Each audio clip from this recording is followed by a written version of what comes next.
My daughter gave my lake house to her in-laws, so I served them an eviction notice. The first thing I noticed was the ramp. It ran from the gravel driveway to the front porch of my lake house.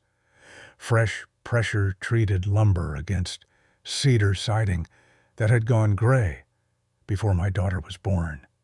Somebody had cut through the lower railing to make room for it. A new propane tank sat beside the woodshed, and a delivery truck was backing toward it, with its warning beeper sounding across the water. I had come up before sunrise to pull the dock before the first hard freeze.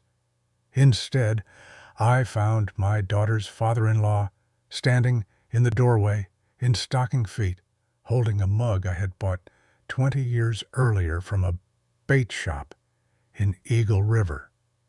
"Morning, Warren," Roy said. "Melissa didn't tell us you were coming." I looked past him. 2 recliners faced the windows, where Elaine's narrow writing desk used to sit. Cardboard boxes were stacked under the mounted walleye my wife had always wanted me to take down. A woman's walker was folded beside the fireplace. "How long are you staying?" I asked. Roy glanced toward the hall before answering. "Staying? Before I tell you what I set in motion the following Monday, tell me where you're listening from tonight," I asked, because family decisions like this sound different depending on where a person calls home. The propane driver shut off his engine.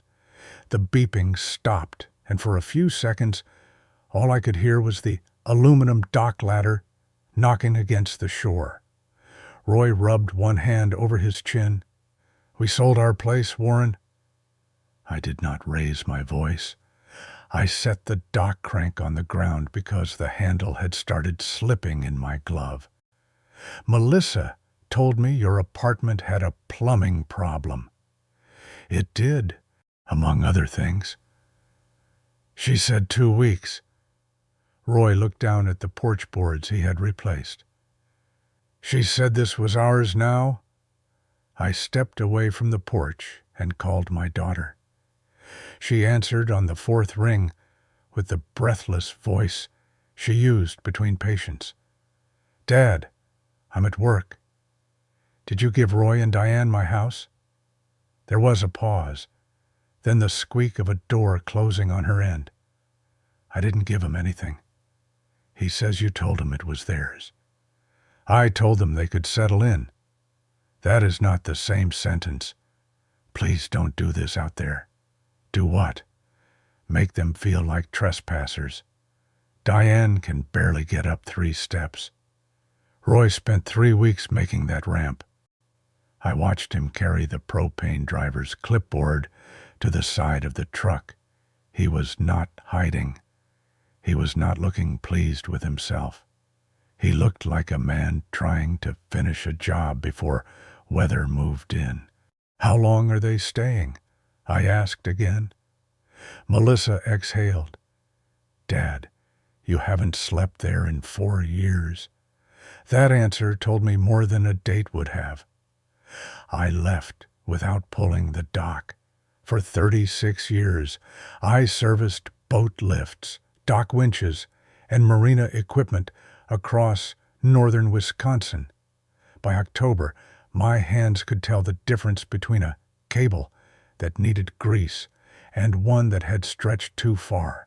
I knew which lakes froze from the shallow bays first, which property owners waited too long to drain their water lines, and which men would risk a cracked gearbox rather than admit they had lost the manual. I had never thought of my own daughter as something I needed a manual to understand. Melissa grew up in that house during summers. Elaine and I bought the place when it was little more than a 2-room fishing cabin with a roof that leaked around the chimney. We added the back bedroom ourselves, then a screened porch, then a proper foundation under the kitchen, after one wet spring shifted the floor enough to roll marbles toward the sink. Elaine was a county public health nurse. On weekends, she collected water samples for the Lake Association and persuaded people with expensive lawns to stop fertilizing all the way to the shoreline. She could speak gently to a frightened patient and sharply to a man who thought algae warnings were an insult to tourism. The lake house was never only mine. It was where her work clothes hung beside my rain gear, where Melissa learned to clean a fish badly and apologize to it, and where half the neighborhood knew they could find a thermometer, a bandage, or an opinion about septic runoff. There is one afternoon I still remember without trying. Melissa was 14 when a storm came over the western ridge while we were pulling the boat lift. I was waist-deep in water fighting a bent wheel assembly. Elaine was on shore gathering sample bottles before the wind knocked them over. Melissa stood at the winch, scared, but pretending not to be. "Take the pressure off slowly," I told her. "If the cable starts singing, stop." She kept one hand on the brake and one on the handle. Rain hit the aluminum canopy hard enough to flatten our voices. The cable gave a high, thin whine. Melissa stopped. I remember the look she gave me. Not proud, exactly. Relieved that she had heard what mattered. Later, Elaine wrapped her in a beach towel and said, "Your father trusts machines more than people," but that was trust. Melissa laughed. I did too. For years after that, whenever something in her life became difficult, she would say, "I heard the cable, Dad." It meant she had noticed trouble early. It meant she had stopped before something snapped. Somewhere along the way, we both stopped saying it. Elaine died 4 years before I found the ramp. The last year of her life was not a clean story. There were appointments, medication changes, home health visits, and afternoons when she could not remember whether she had eaten. Melissa took unpaid leave from the rehabilitation clinic where she worked as an occupational therapist. She drove Elaine to appointments when I could not get away from the marina during spring launch season. I told myself I was working because insurance did not cover everything.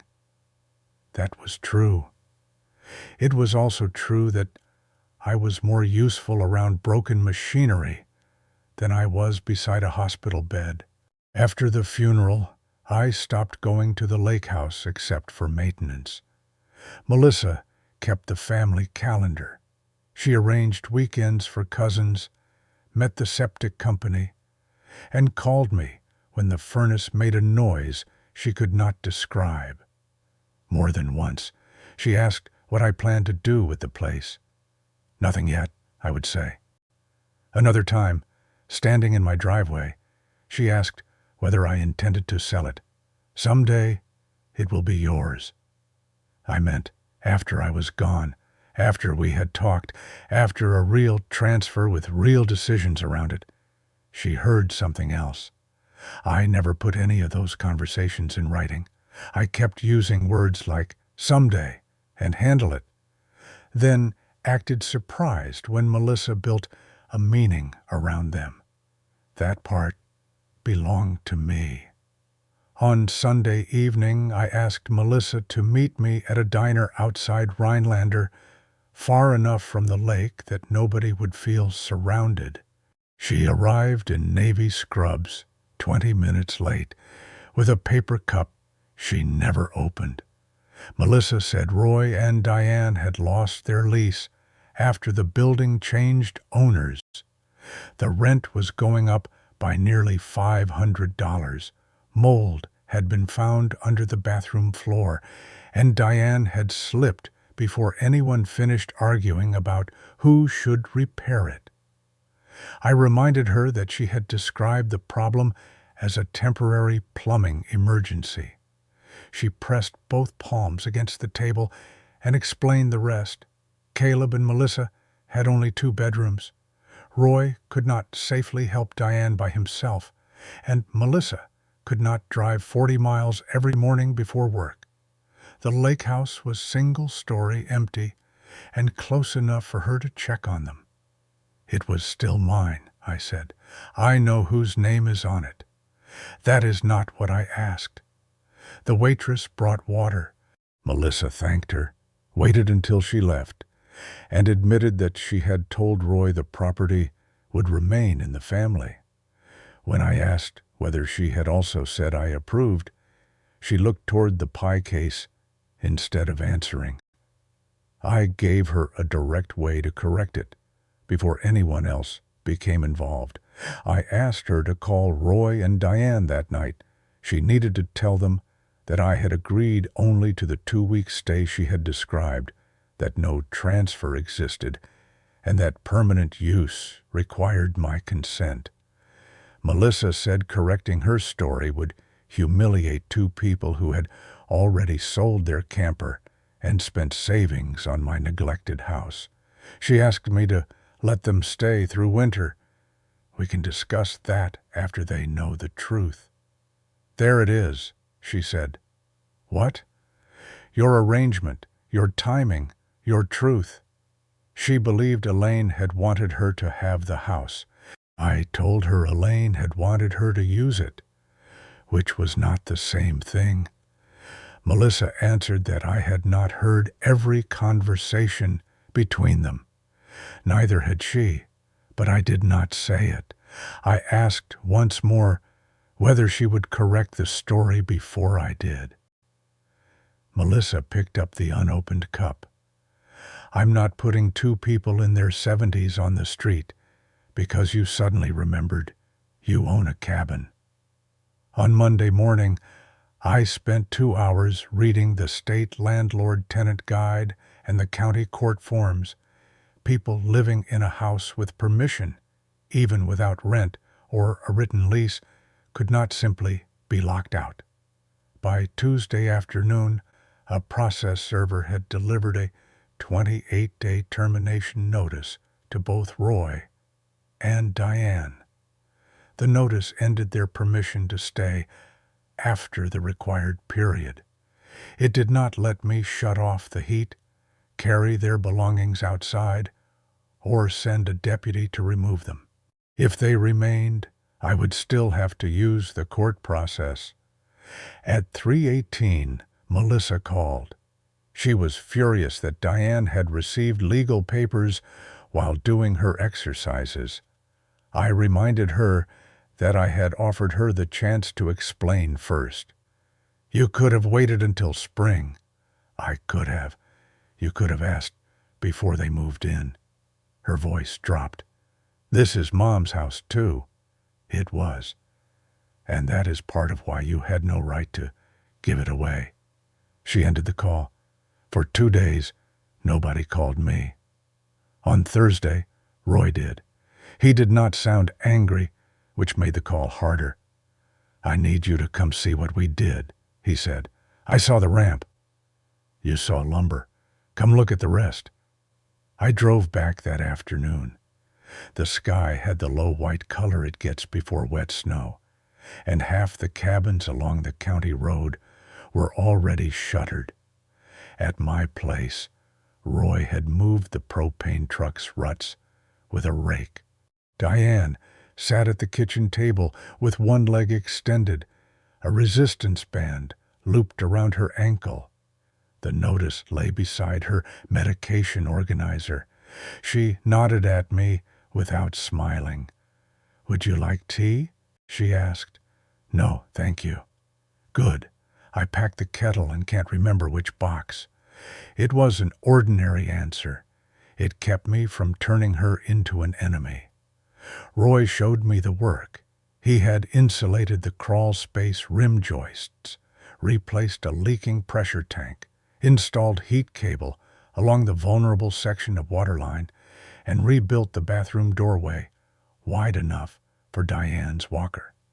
The ramp was bolted correctly. He had even left room for snow to slide off the metal roof without blocking the landing. I had spent my life around men who covered mistakes with fresh paint. Roy's work was not like that. The improvements had cost nearly $15,000, according to him. Diane corrected the number to 17 once the non-refundable furnace deposit was included. Their disagreement over the total sounded like a disagreement they had already had several times. Melissa had approved every job. I asked whether either of them had ever heard that approval from me. Roy admitted he had not.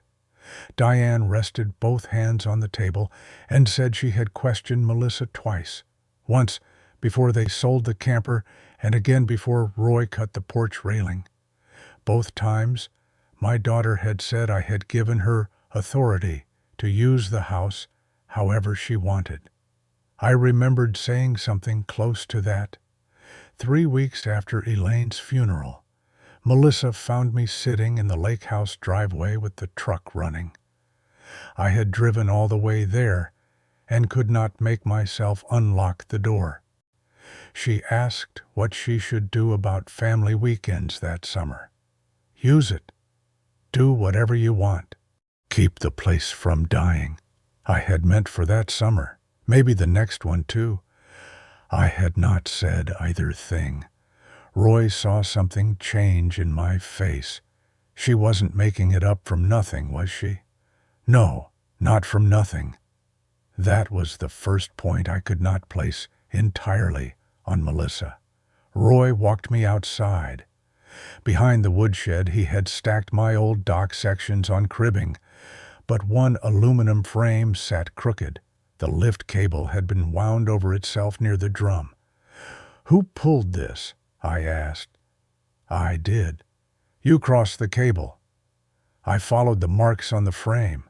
The marks are for spring setup." He looked at the winch and then at me. "Can it wait?" "Not if the temperature drops Saturday." We worked without discussing the notice. I backed the tension off while Roy braced the frame. He was strong for 72, but he leaned heavily on his left leg. The cable had bitten into the lower wrap, and each turn came loose with a hard metallic snap. "Don't stand inside the line," I told him. "I know where to stand." "You're standing there." He moved. A few minutes later, he asked, "You really putting us out before snow?" I served the notice. "That isn't what I asked." I kept my eyes on the drum.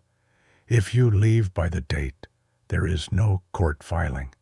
Melissa said you'd sign it over in spring." My hand stopped on the brake lever. "She said what?" Roy bent to pick up a pin from the mud. He wiped it on his jacket before answering. "She said the transfer was delayed because you didn't like paperwork after Elaine got sick. Said the house was her share and Caleb's brother would get some investment account. There is no agreement like that. She gave us details, Warren. Details can still be invented." Roy set the pin on the frame. "We sold our camper, put the deposit from the senior apartments into this place, told our landlord we wouldn't renew. Diane changed physical therapists. You did all of that without calling me." "We did." He did not defend it. That was the restraint Melissa had not shown.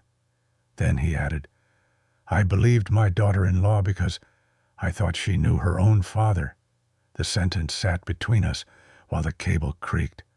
I wanted to tell him he had been foolish. The trouble was, I had built an entire family arrangement out of people assuming I meant things I had never taken the trouble to say clearly. We finished the dock lift before dark. At the truck, Roy handed me a rag for my hands. "I won't fight you for a house that's yours," he said.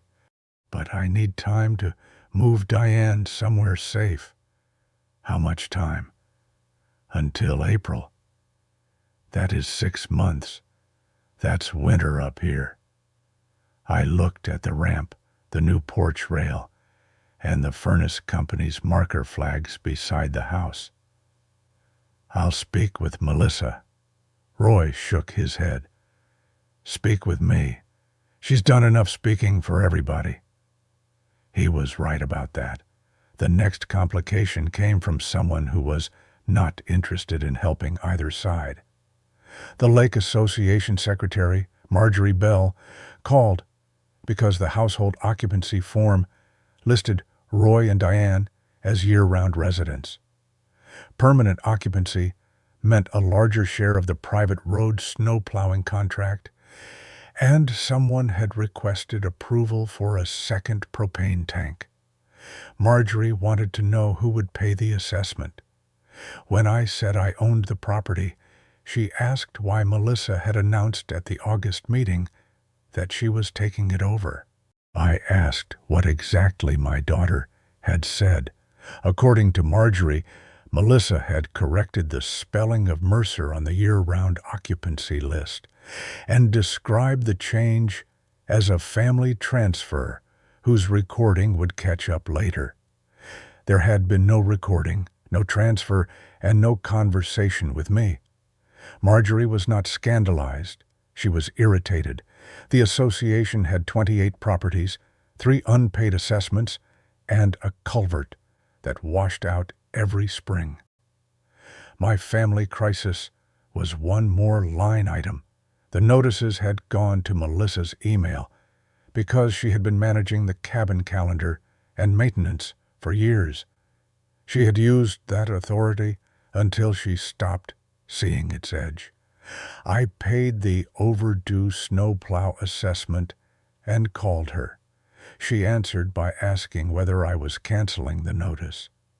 No, I want to know why you announced a transfer.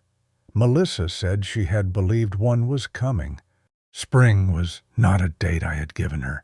It was a date she had supplied because Roy needed something solid enough to trust. You gave him my word. You gave me your word first. Someday is not spring. She reminded me that she had called for 4 years about the roof, furnace, taxes, family schedule, and what Elaine had wanted. Each time, I had told her to handle it. In Melissa's mind, she had not stolen authority in one dramatic act. She had kept doing the job I refused to define. You handled maintenance, I said. I handled everything you could not stand to look at. Then she named the part I had kept outside the property dispute. She had taken Elaine to therapy, cleaned the bathroom after her fall, and sat beside her when she asked why I was still at the marina. I said I had been working. I know exactly where you were, Melissa replied. The way she said it was worse than an accusation. Until then, I had treated the lake house as the whole argument. Melissa was talking about the year her mother was sick, and I had been avoiding that argument since the funeral. I asked her to meet me Saturday at the marina, which had closed for the season. Are you going to listen? I told her I would, or explain. I don't know yet. That tired answer almost made her laugh. At least that's honest. The marina office smelled like old rope, and the mouse poison the new owner scattered every fall. Half the fluorescent lights had been removed for winter. Through the window, rows of empty slips pointed into dark water. Melissa arrived in jeans and one of Elaine's old canvas jackets. I recognized the repaired cuff before I recognized the jacket itself. She saw me looking at it. Mom gave it to me. I know. No, you don't. You put it in the donation pile. I had no memory of doing that. We sat at the counter where seasonal customers used to sign work orders. I had brought no papers. Melissa had brought a notebook, but she left it closed. For the first 20 minutes, neither of us discussed the house. She told me what Elaine's final year had looked like from her side. The bathroom fall had happened on a Tuesday, while I was replacing a failed lift motor at a resort. Melissa had called 6 times. My phone was in the truck because I could not hear it over the impact driver. By the time I reached the hospital, Elaine had already been admitted. I remembered arriving with grease under my thumbnail and Melissa telling me to wash my hands before I touched the bed rail. I had thought she was angry because she was frightened. She had been angry because she had been frightened alone. You kept paying for things, Melissa said. The stair rail, the shower chair, the extra therapy. Every time I asked you to stay home, you found another bill that proved you had to leave. I thought that was how I helped. I know you did. She rubbed the repaired cuff between 2 fingers. Mom asked me not to make you choose between work and her. She said you wouldn't survive feeling useless. Elaine would have said that. She would also have expected me to hear the criticism inside the kindness. Did she tell you the lake house was yours? I asked. Melissa looked toward the slips. She said she wanted me to keep bringing family there. That is not the same as giving it to you. No, it isn't. It was the first time she admitted that. She explained what had happened with Roy and Diane. Their apartment building had been bought by a company from Milwaukee.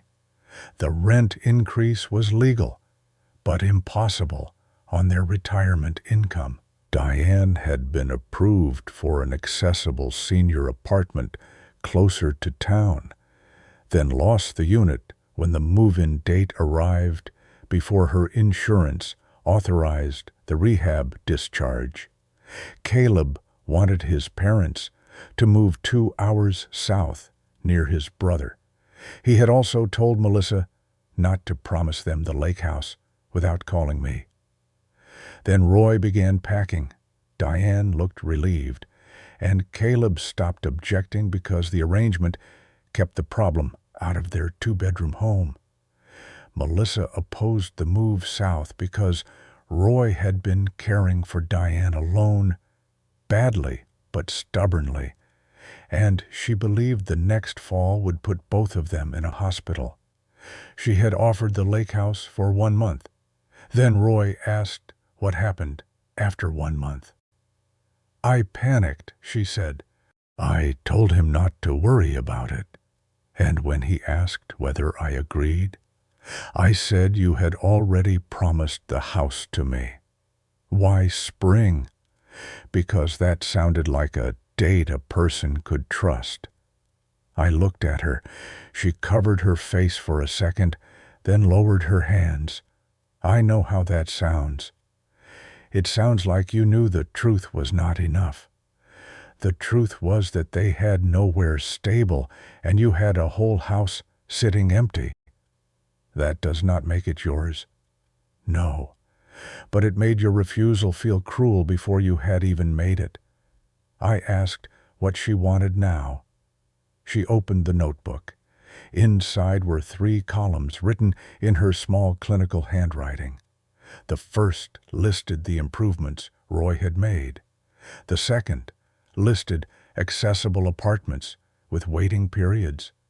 The third listed dates through April. Give them until spring, she said. We signed something. Roy pays utilities. Caleb and I cover insurance increases. No more construction without written approval. In April, they move whether they have an apartment or not. And the transfer, There is no transfer. Will you tell them that?" She said she would. "Will you tell Marjorie?" Melissa's jaw tightened, but she agreed to that too. "Not by email. At the association meeting. Dad, come on. You announced ownership there. Correct it there." She closed the notebook. "That is punishment. It is correction. Those can be the same thing." She was right. I still insisted. That was my questionable choice, though I did not name it then. I wanted the record fixed, but I also wanted her to feel some of the embarrassment she had placed on me. A clean motive would have been easier to defend. Mine was mixed. We reached a temporary agreement anyway. I would not file an eviction case when the 28 days expired if Roy and Diane signed a written occupancy agreement ending March 31st. They would pay utilities, carry renters' insurance, stop alterations, and cooperate with inspections. Melissa would correct the ownership statement at the next association meeting. Roy's permanent improvements would be evaluated separately. Nobody would use them as a down payment on a house I had never agreed to sell. Before the agreement was signed, Diane called the county aging and disability office herself. She asked what it would take to reopen or resubmit every accessible housing application she could, including one near Wausau that Melissa disliked because it was farther away. "I'm putting my name back on the lists," Diane told me. "I need a bathroom I can use.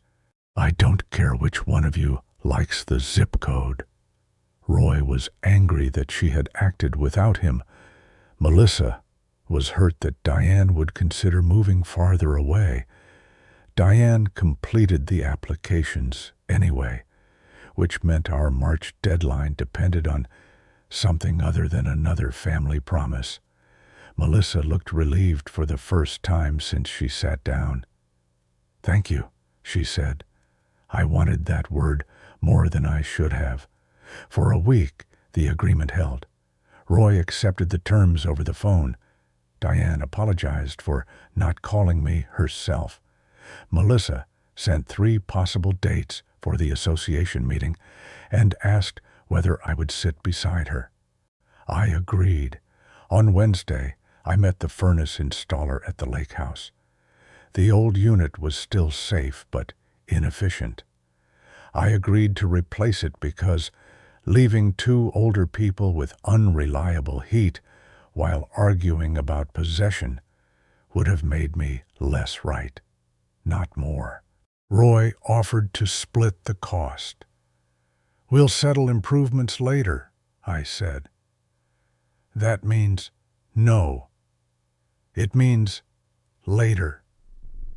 He handed the installer a tape measure and muttered, "That family word again." Diane laughed from the living room. It was the first relaxed sound I had heard in the house. For a few hours, the place felt occupied rather than taken. Then Roy asked me to help move a cabinet away from the utility chase. Behind it was Elaine's old lake monitoring board, a narrow piece of plywood where she had marked water temperature and clarity readings in pencil. Melissa had found it in the shed and hung it there years earlier. Across the bottom, in Elaine's handwriting, were names and phone numbers for volunteers. One name had been crossed out. Mine. "Melissa did that?" I asked. Roy followed my eyes. I did. "Why?" "She said the list was outdated." "It is outdated." He waited. There was no crime in a pencil line. Still, I asked when she had said it. "The day we moved in. She was showing us what could go and what should stay.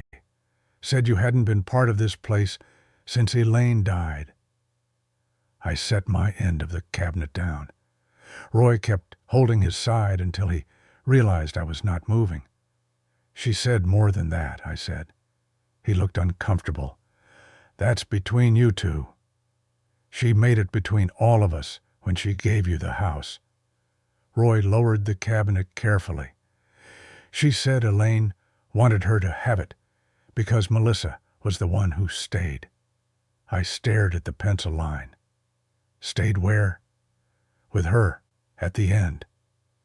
The furnace installer called from the basement, asking whether the return duct could be opened another 2 inches. Roy answered him. I did not. Melissa had not only told them I was finished with the property.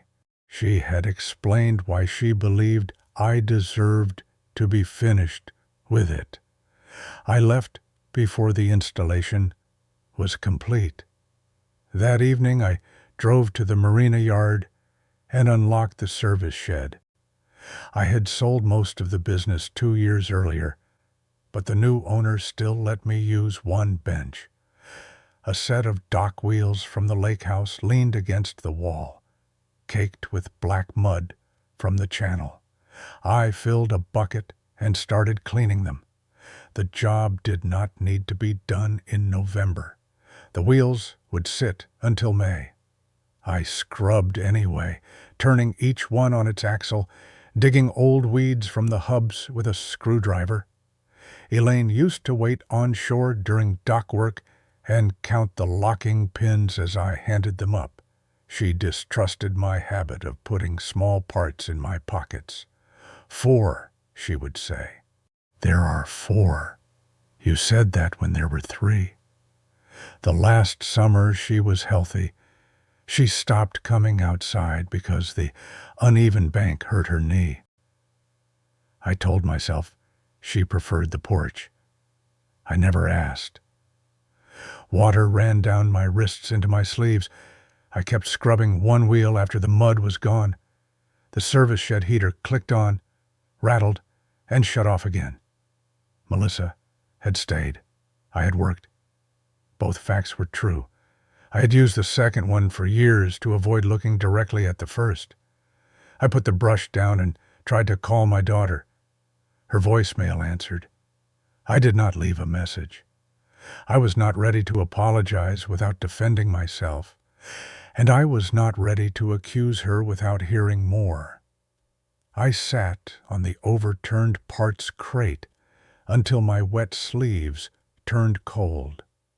The next morning, Melissa emailed the signed occupancy agreement. Roy and Diane's signatures were there. Hers was not required, but she had signed as a witness. Under her name, she had written one additional sentence by hand.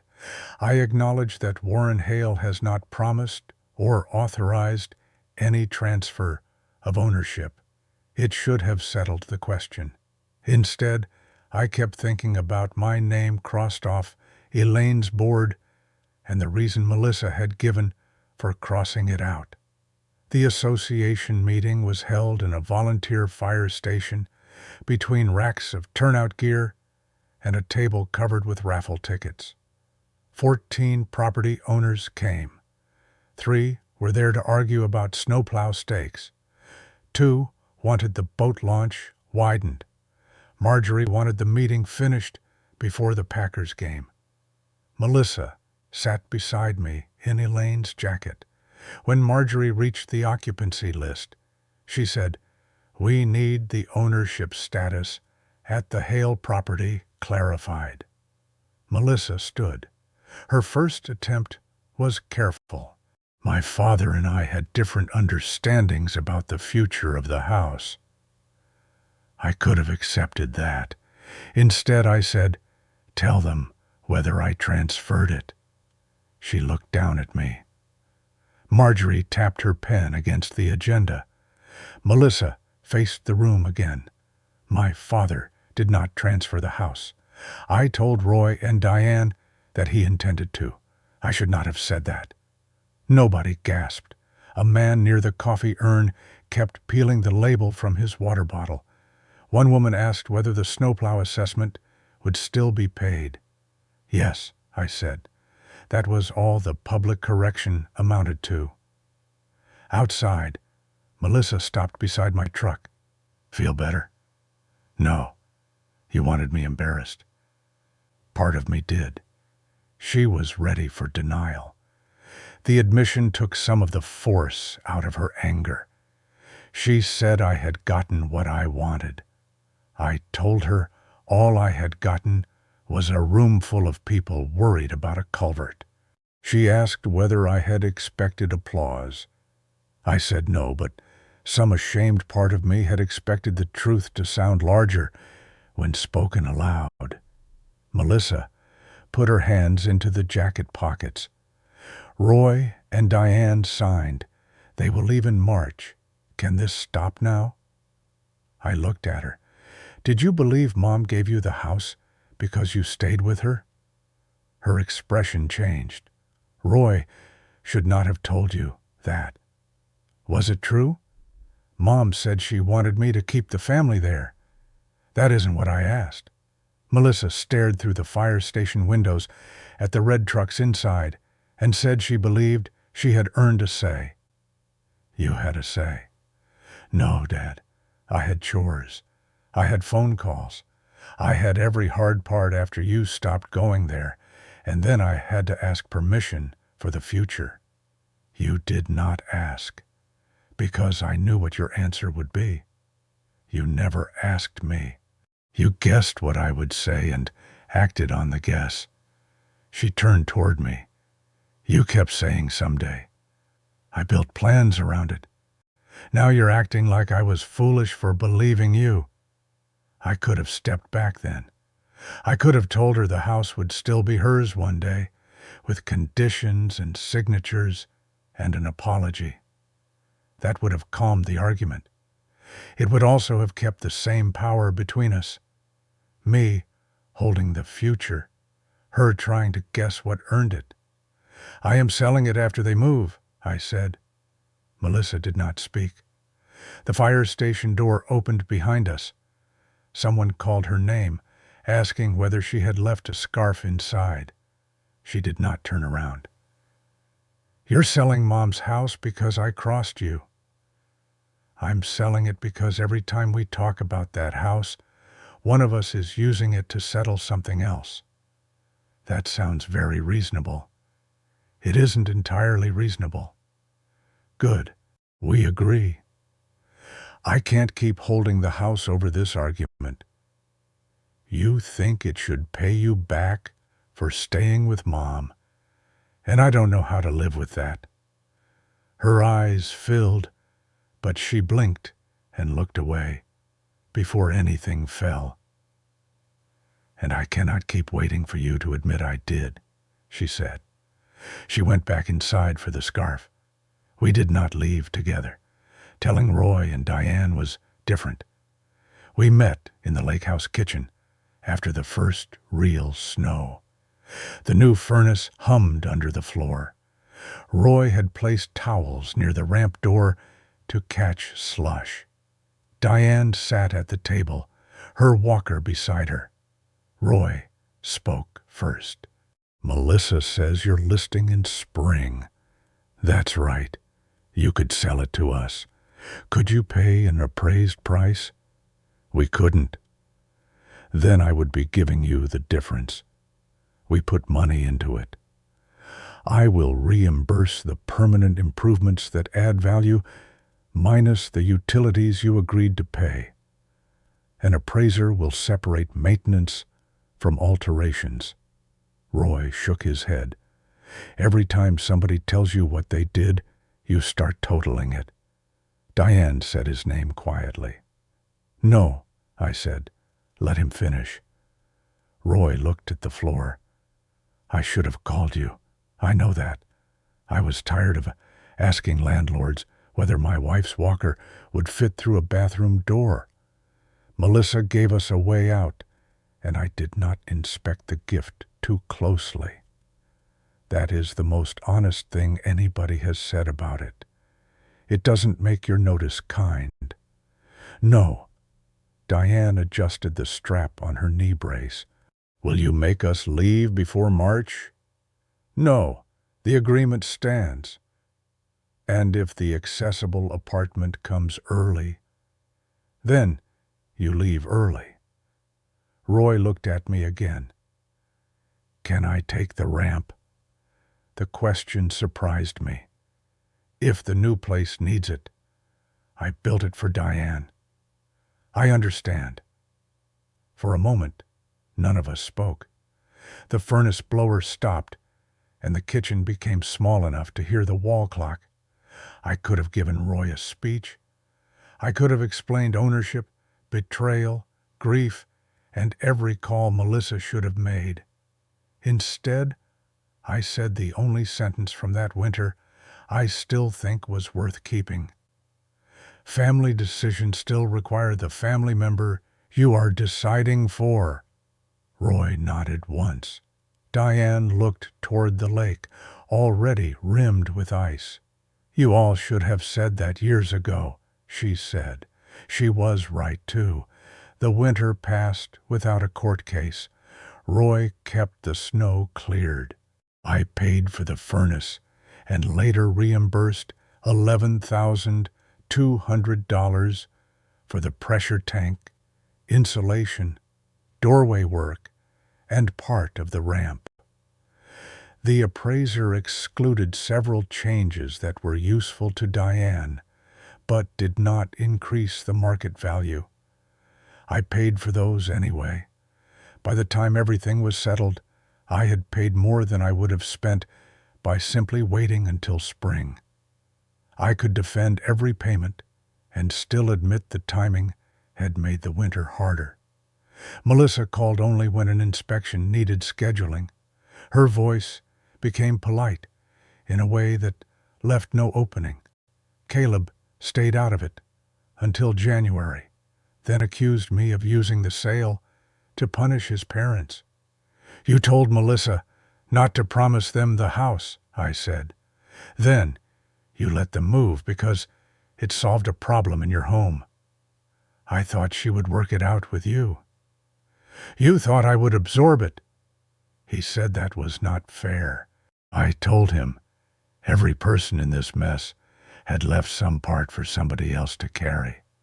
He hung up before either of us improved the conversation. In February, Roy and Diane were offered an accessible apartment outside Wausau. It was farther from Melissa than she wanted and closer to Diane's new clinic.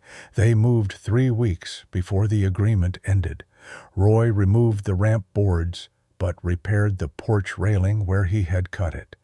He left the widened bathroom doorway because narrowing it again would have been pointless.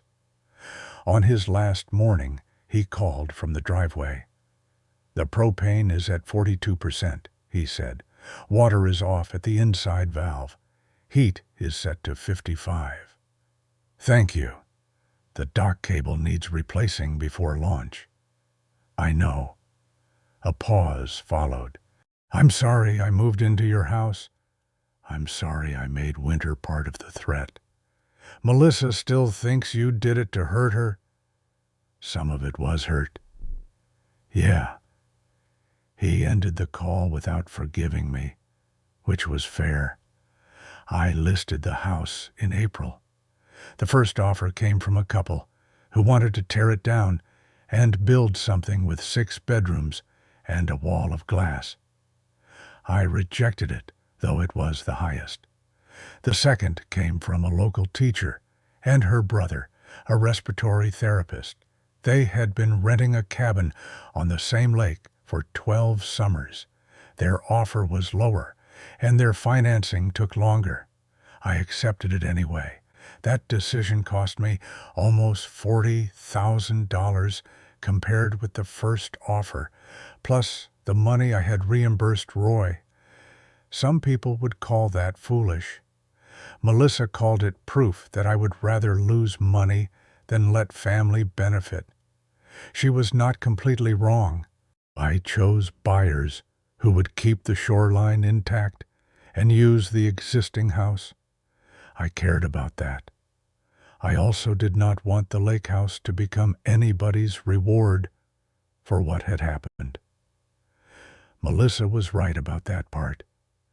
The sale closed in June. I did not invite Melissa. She found out through the association email after the new owners introduced themselves.